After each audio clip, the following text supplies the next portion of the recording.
LeBron James was sound asleep in his Cleveland home when his phone vibrated at 3:17 a.m. One text message, 7 words. We need to talk, tonight. It's urgent. The sender, Kyrie Irving. 15 minutes later, LeBron was sitting in his car outside Kyrie's house, and what Kyrie said through tears would destroy the greatest partnership in Cavaliers history. This is the untold story of the night everything fell apart. June 2017. 1 year after bringing Cleveland its first championship in 52 years. 1 year after coming back from 3-1 down against the 73-9 Warriors. 1 year after LeBron and Kyrie had stood on top of the world together. LeBron's phone lit up in the darkness of his bedroom. 3:17 a.m. He grabbed it instinctively, thinking something must be wrong. An emergency, an injury, a family crisis. The text was from Kyrie. We need to talk, tonight. It's urgent. LeBron sat up in bed, his heart racing. Savannah stirred beside him. Everything okay? I don't know, LeBron whispered. Kyrie wants to talk. Now, at 3 a.m. LeBron, what's going on? I'll find out. LeBron threw on sweats and a hoodie, grabbed his car keys, and texted back, on my way. Where? Kyrie's response came immediately. My place. Come to the side door. Don't ring the bell. Before we go any further, if you love deep dive NBA and LeBron James stories that show the human side of the game, hit that subscribe button right now. Trust me, you'll want to see where this goes. But what LeBron found when he arrived would shatter everything he thought he knew about his relationship with Kyrie. The drive to Kyrie's house took 12 minutes. 12 minutes of LeBron's mind racing through possibilities. Was Kyrie hurt? Was there a trade rumor? Family problems? Why the secrecy? Why 3 a.m.? LeBron pulled up to Kyrie's house and parked down the street like Kyrie had asked. He walked to the side door, which opened before he could knock. Kyrie stood there in the doorway. Even in the dim light, LeBron could see his eyes were red. He'd been crying. Kai, what's wrong? What happened? Kyrie didn't say anything. He just turned and walked into his house. LeBron followed him into the living room. The TV was off. The house was silent. Just one lamp on in the corner. Kyrie sat down on the couch and put his head in his hands. LeBron had never seen him like this. Kyrie, you're scaring me, man. What's going on? When Kyrie looked up, his eyes were filled with tears. I need to leave, Bron. Leave? Leave what? Leave Cleveland? Yeah. LeBron felt like he'd been punched in the stomach. What are you talking about? We just won a championship. We're building a dynasty. We can win 3-4 more together. Why would you? Because I can't do this anymore, Kyrie said, his voice breaking. I can't be your sidekick anymore. The word hung in the air like poison. Sidekick. What Kyrie said next would reveal a resentment that had been building for 3 years. I'm not your sidekick, Kyrie repeated, stronger this time. I'm not your Robin. I'm not your little brother. I'm not the guy who stands next to you while you get all the credit. I'm Kyrie Irving, and everyone in the world sees me as LeBron's teammate instead of seeing me for who I am. LeBron sat down slowly, trying to process what he was hearing. Kai, nobody thinks you're just my sidekick. You hit the shot. Game 7. You won us that championship. Did I? Kyrie's voice was bitter, because every headline said LeBron brings championship to Cleveland. Every article was about you coming home and fulfilling your promise. Every documentary is about your journey. My shot was just a footnote in your story. That's not true. It is true. Kyrie stood up, pacing. Do you know what it's like? Every single interview, they ask me about you. What's it like playing with LeBron? What do you learn from LeBron? How does LeBron make you better? Nobody asks me what I think, what I want, what my goals are. It's always about you. LeBron felt anger rising in his chest, but he forced himself to stay calm. Kyrie, I've always given you credit. I've always said we couldn't have won without you. That shot you hit. Stop talking about the shot, Kyrie yelled, then caught himself, lowering his voice. That's what I mean. Even when you're trying to give me credit, it's on your terms. You're the one giving me permission to be great. You're the one validating my success. Don't you see? I don't want to be validated by you. I want to be my own man. But LeBron's response would expose the real issue, a truth both of them had been avoiding for years. Is this really about credit? LeBron asked quietly. Or is this about you wanting to prove you can win without me? Kyrie went silent. Because if that's what this is, LeBron continued, then you're making a huge mistake. You think leaving Cleveland, leaving this team, leaving me, is going to make you happy. You think winning somewhere else is going to feel better than what we did in 2016. I don't know, Kyrie shouted, but I need to find out.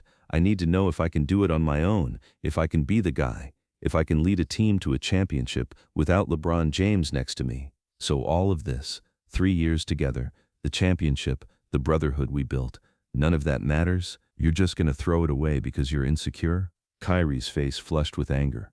Don't call me insecure. Then, what would you call it? LeBron stood up now, his own frustration boiling over. You want to leave the best situation in basketball because you can't handle not being the alpha? That's textbook insecurity, K. No. It's called having self-respect, Kyrie shot back. It's called not wanting to live in someone else's shadow, even if that shadow belongs to the greatest player in the world. The words landed like a slap. LeBron took a step back. What Kyrie revealed next would explain why he'd been planning this moment for months. I've been thinking about this since last season, Kyrie said, his voice calmer now but still intense. Every game, every practice, every team meeting, I watch how everyone looks at you, how the coaches defer to you, how the front office asks your opinion on every decision, how my own teammates look to you first, before they look to me. Because I'm the leader, LeBron said. That's what leaders do. Exactly. You're the leader, not a leader, the leader. And I'm just there, the talented sidekick who can score but doesn't really matter in the big picture. Kyrie, that's in your head.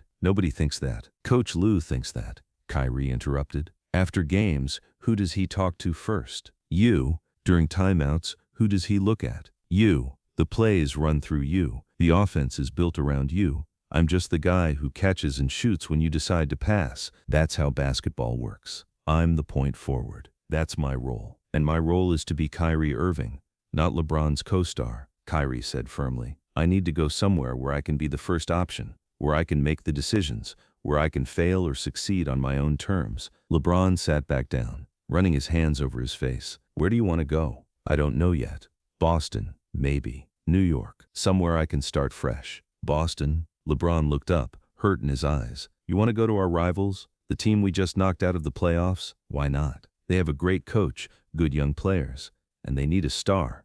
I could be that star. But LeBron's next question would force Kyrie to confront the real reason he wanted to leave. Can I ask you something? LeBron's voice was quiet now, all the anger drained away. And I want you to be honest with me. Kyrie nodded. Is this really about basketball, or is this about something else? Kyrie looked away. Because from where I'm sitting, LeBron continued, this sounds like you're running away. Not from me. From yourself. From the pressure of being great. Because being great means sharing the spotlight sometimes. It means sacrificing. It means putting the team first, even when your ego wants to be number one. Don't psychoanalyze me, Kyrie said defensively. I'm not. I'm just saying what I see. You're one of the most talented players I've ever played with. Top 5 handles in NBA history. Clutch gene like nobody else. But you're so worried about proving yourself that you can't enjoy what we have right here, right now. Kyrie shook his head. You don't get it. Then help me get it. Because from my perspective, we have everything. We have a championship. We have a great team. We have a real shot at beating Golden State again. Why would you walk away from that? Because it's your championship, Kyrie said, the pain evident in his voice. It's your team. It's your legacy. And I'm just a chapter in your story. I don't want to be a chapter, Bron. I want to be the whole book. The truth landed between them like a bomb. LeBron's response would reveal something about their relationship that neither of them had acknowledged until this moment.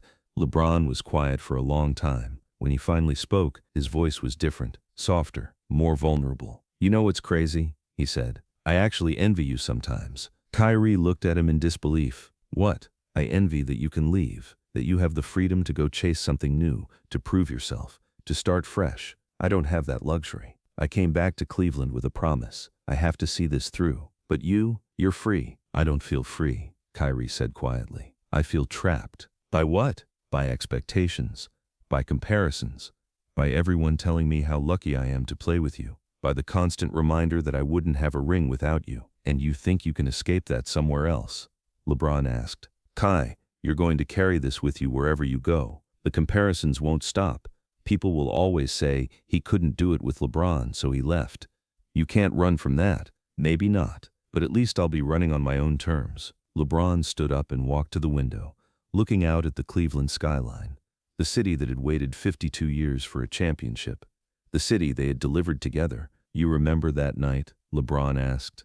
June 19, 2016. After we won. We were in the locker room, just me and you, after everyone else left. Kyrie remembered. Yeah, you told me that was the best moment of your life. You said you'd never felt more complete. You said you finally understood what it meant to be a champion. I meant that. Then why are you leaving the feeling behind? LeBron turned to face him. Because that's what you're doing. You're leaving the one place where you know that feeling exists, hoping you can find it somewhere else. But what if you can't? Kyrie's answer would reveal a fear he'd never admitted to anyone. That's exactly why I have to go, Kyrie said, tears forming again. Because right now, I don't know if that feeling was real or if it was just borrowed happiness. Was I happy because we won, or was I happy because you won and I got to be there? I need to know the answer to that question, Bron, and the only way to know is to do it on my own. LeBron felt something break inside him. Not anger anymore. Sadness. Profound sadness. So this is really happening, he said. You're really going to ask for a trade. I already did, Kyrie admitted. 2 weeks ago, I told the front office I want out. They're keeping it quiet for now, but it's going to leak soon. I wanted you to hear it from me first. That's why I called you tonight. LeBron nodded slowly, processing this. 2 weeks ago. So you've been planning this, lying to my face at practice, acting like everything's fine while you're secretly trying to leave. I wasn't lying. You were. LeBron's voice rose again. Every time you said let's run it back or we're going to be champions again, that was a lie. You were already gone in your head. I'm sorry, Kyrie said, and he genuinely meant it. I didn't know how to tell you. How do you tell someone who brought you a championship that you want to leave? How do you tell LeBron James that you don't want to be his teammate anymore? By being honest, LeBron said. By trusting our friendship enough to have this conversation 3 months ago instead of at 3 a.m. after you've already made up your mind. But what LeBron said next would change the entire conversation. You know what the worst part is? LeBron said, his voice breaking. It's not that you want to leave. It's that you don't think I would understand. You don't think I've ever felt what you're feeling. You think I've always been the confident superstar who doesn't doubt himself. Haven't you? Kyrie asked. No, LeBron said simply. I left Cleveland the first time because I was scared. Scared of being the greatest player to never win a championship. Scared of carrying that burden alone. Scared of failing this city. So I went to Miami, where I could hide behind Wade and Bosh, where if we lost, it wasn't all on me. Kyrie had never heard LeBron talk like this. But you know what I learned? LeBron continued. Running doesn't fix anything. I won in Miami. 2 championships, and it still felt incomplete, because I knew I had unfinished business here. I knew I had to come back and face my fears, face this city, face the pressure. And that's the only reason 2016 means anything. Not because we won, but because we won here, facing the hardest challenge possible. So you're saying I shouldn't leave? Kyrie asked. I'm saying you should leave for the right reasons, not the wrong ones. If you're leaving because you genuinely believe there's a better situation for you somewhere else, then okay, I'll be sad, but I'll understand. But if you're leaving because you're scared of not being good enough, or because you're insecure about comparisons, or because you want to prove something to the world, those are the wrong reasons, and you'll regret it. Kyrie's response would reveal that his mind was already made up, and why LeBron's words came too late. What if it's all of those reasons? Kyrie asked. What if I'm leaving because I want a better situation, and because I'm insecure, and because I want to prove something? What if it's complicated? Then it's complicated, LeBron said, but you're still leaving. Yeah, Kyrie said quietly. I am. LeBron felt tears in his own eyes now. Can I ask you one more thing? Anything. 3 years from now, when you look back at this moment, at this conversation we're having right now at 4 o'clock in the morning, do you think you'll remember it as the moment you became your own man? Or the moment you made the biggest mistake of your career? Kyrie didn't have an answer. Because I can tell you right now, LeBron said, 5 years after I left Cleveland the first time, I looked back and realized it was the biggest mistake I ever made. And I spent 4 years in Miami trying to fix it. I don't want that for you, Kai. I don't want you to spend the rest of your career wondering what if. Maybe I will, Kyrie said, but maybe I won't. Maybe I'll go to Boston or New York or wherever and win a championship as the #1 option and finally feel like I've proven I can do it without you. Maybe that's what I need. Or maybe, LeBron said softly, you'll win that championship and still feel empty. Because the truth you're not ready to hear yet is this. The feeling you're chasing, the validation you're looking for, it doesn't come from winning alone.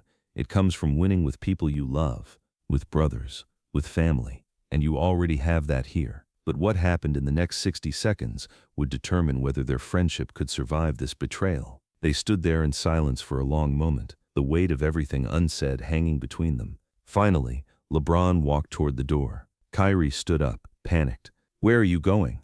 Home, LeBron said. There's nothing left to say. You've made up your mind. You don't need my blessing, and you're not going to get my approval. So go, do what you need to do. I just hope it's worth it. Bron. Wait. LeBron stopped at the door and turned around. You want to know what really hurts? It's not that you're leaving. It's that you waited until you'd already betrayed me to tell me about it. You didn't trust me enough to have this conversation when it mattered, when I could have actually helped you work through this. You made your decision in secret and then called me here to witness the aftermath. I didn't know how to tell you, Kyrie said desperately. I didn't want to hurt you. Well, you did, LeBron said. You hurt me, and you hurt this team, and you hurt this city. And the saddest part? I don't think you even care. That's not fair. Life isn't fair, Kyrie. You're about to learn that the hard way. LeBron opened the door. Will you ever forgive me? Kyrie asked, his voice small. LeBron paused without turning around. I don't know. Ask me in 3 years when you realize what you gave up. And then he left. 3 weeks later, the trade happened, and what LeBron did in response shocked the entire NBA.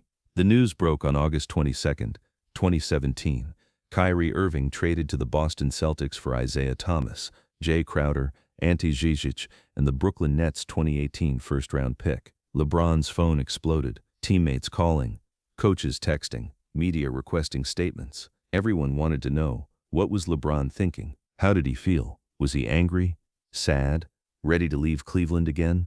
LeBron ignored all of it. Instead, he did something unexpected. He posted a simple message on social media. Thank you, Kyrie Irving, for 3 unforgettable years. You'll always be a champion in Cleveland.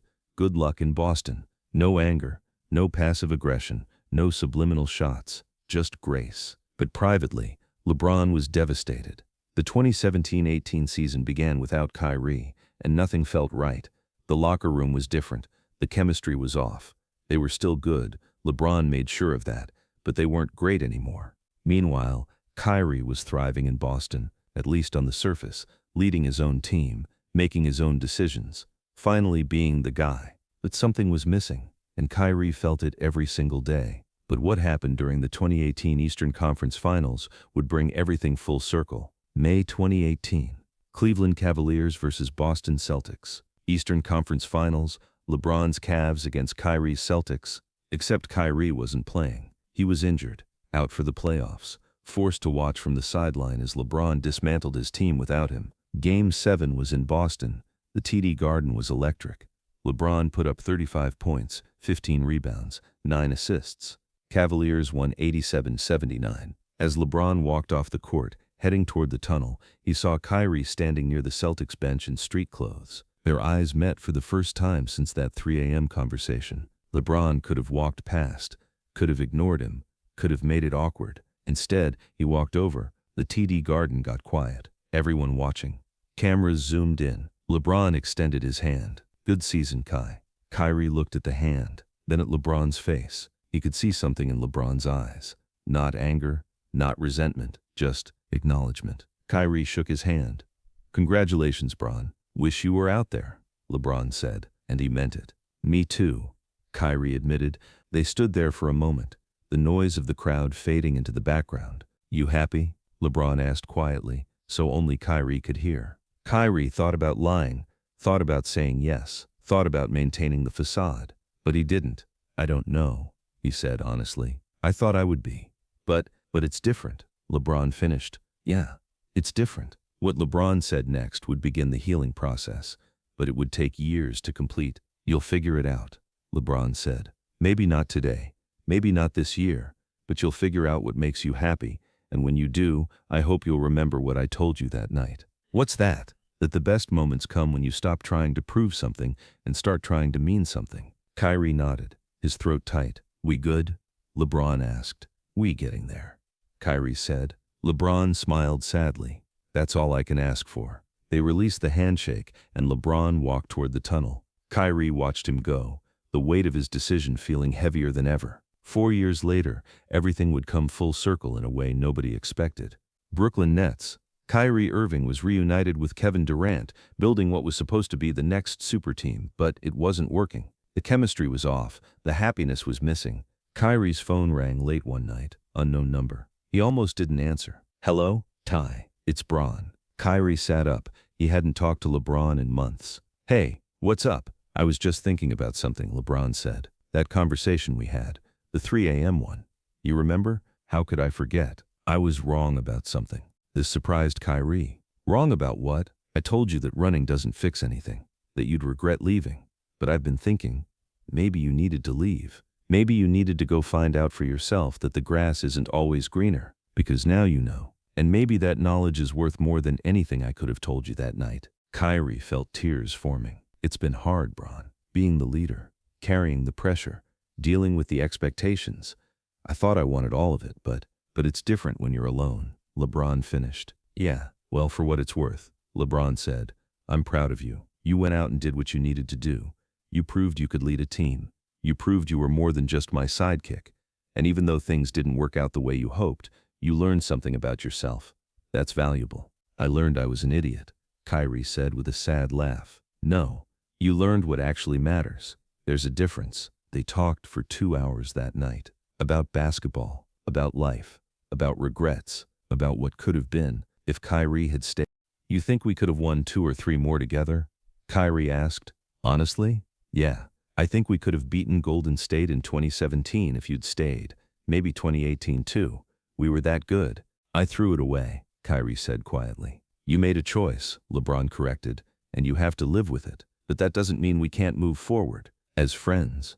Kyrie asked hopefully. As brothers, LeBron said. That never changed, Kai. Even when I was angry, even when you hurt me, you're still my brother. Kyrie broke down, years of guilt and regret pouring out. I'm sorry, he said through tears. I'm so sorry, Bron. I should have trusted you. I should have talked to you. I should have... Stop, LeBron said gently. What's done is done.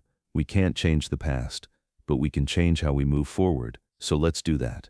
5 years later. In 2024, LeBron and Kyrie would cross paths again. Both older, both wiser, both carrying the scars of choices made years ago. They'd laugh about that 3 a.m. conversation. They'd wonder what if. They'd acknowledge the pain they'd caused each other. But most importantly, they'd forgive, because that's what brothers do. This story is fictionalized, but it captures a real truth. The relationship between LeBron James and Kyrie Irving was complicated. Kyrie wanted to be his own man. LeBron wanted to build a dynasty. Both wanted to be happy. Neither fully understood what the other needed. When Kyrie asked to be traded in 2017, it shocked the basketball world. How could you leave LeBron James? How could you walk away from championship contention? But maybe Kyrie had to leave to understand what he had. Maybe LeBron had to lose Kyrie to appreciate him.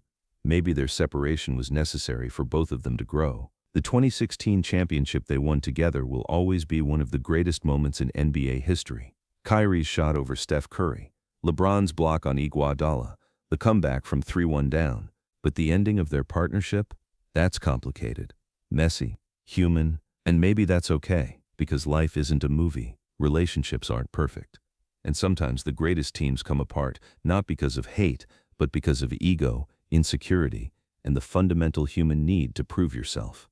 LeBron and Kyrie will always have 2016, but they'll also always wonder, what if? And maybe that's the most honest ending of all. Sometimes the people who help you achieve your greatest dreams are also the people you hurt the most. Sometimes wanting to be great individually means sacrificing greatness collectively. Sometimes proving you can do it alone means losing the people who believed you could do it together. Kyrie Irving left LeBron James because he wanted to be his own man. He proved he could lead a team. He proved he was more than a sidekick, but he never won another championship. Was it worth it? Only Kyrie can answer that. The rest of us just get to watch and wonder.